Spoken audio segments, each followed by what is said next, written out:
Now to the other big headline today. Chinese Foreign Minister Wang Yi's visit to New Delhi. I'm sure you heard about it. The first high-level exchange since Galwan. China asked for it, but tried to keep it under wraps. The minister came to India via Pakistan and Afghanistan. He made some unsavory comments on Kashmir along the way and got a frosty reception when he landed in New Delhi. No red carpet for China's Foreign Minister Wang Yi. He landed at a commercial airport last night in New Delhi, and it all went downhill from there. First things first, why has he come at all? Why is he here? What's his mission? A very specific task: revive the bilateral dialogue, convince India to resume high-level engagements.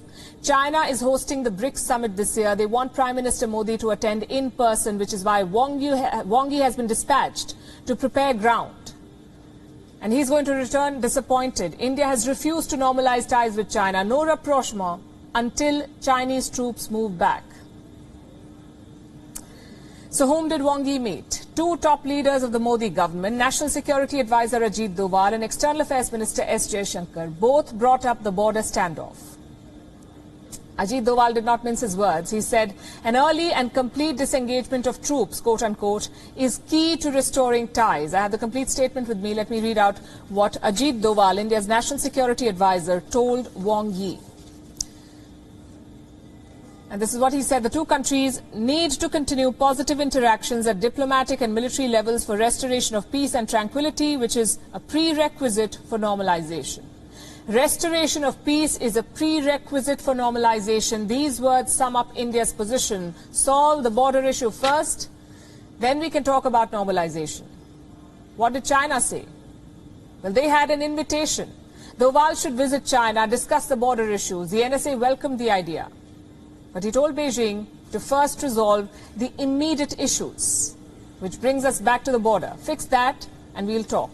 That's essentially India's message. Hours after that exchange, China released a statement, and that too in Mandarin.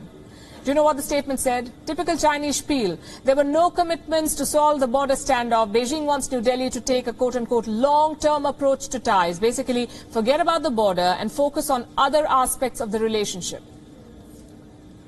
India has already rejected that. Wang Yi's next stop was the Hyderabad house in New Delhi.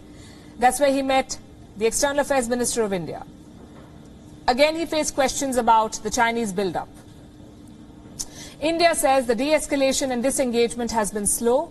The standoff, you would know, began in April 2020. In the last 22 months, both militaries have held 15 rounds of talks. But China refuses to commit to a disengagement plan. Jaishankar brought this up today. The situation there is not normal. Is our relationship normal today? My answer to you is no, it is not.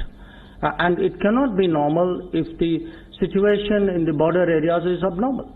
I would describe our current situation as work in progress, obviously at a slower pace than desirable.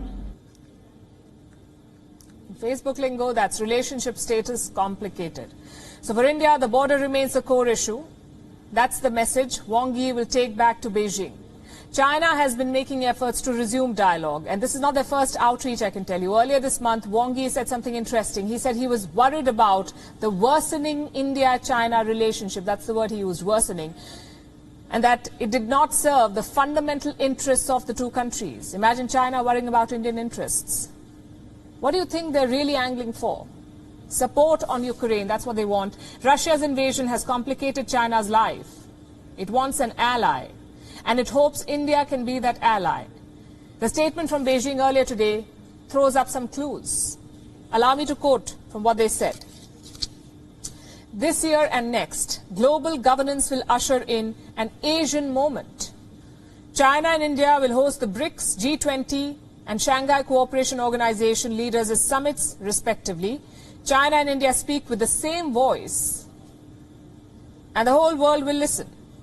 The world will pay attention to the cooperation between China and India.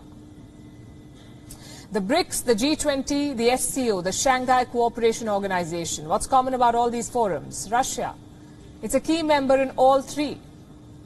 And there are calls to expel it from the G20 already. Similar challenges could emerge at the BRICS and the SCO. China wants to keep both groupings intact, and that cannot happen without support from India. That's what Beijing wants. So it's sweet talking, and its mouthpieces are following suit. The Global Times, for instance, it has been applauding India's position on the Ukraine invasion. It says China and India share similar stances on the Ukraine crisis. How should New Delhi see this outreach? As an opportunity, you could say. Remain firm and open. Set the terms of engagement, which is what India is already doing. Reports say the Chinese foreign minister tried hard to secure a meeting with Prime Minister Modi. He was refused. No appointment was given for a meeting with the PM. And this sends a message. There can be no meaningful dialogue with China until it goes back from the border. WION is now available in your country. Download the app now and get all the news on the move.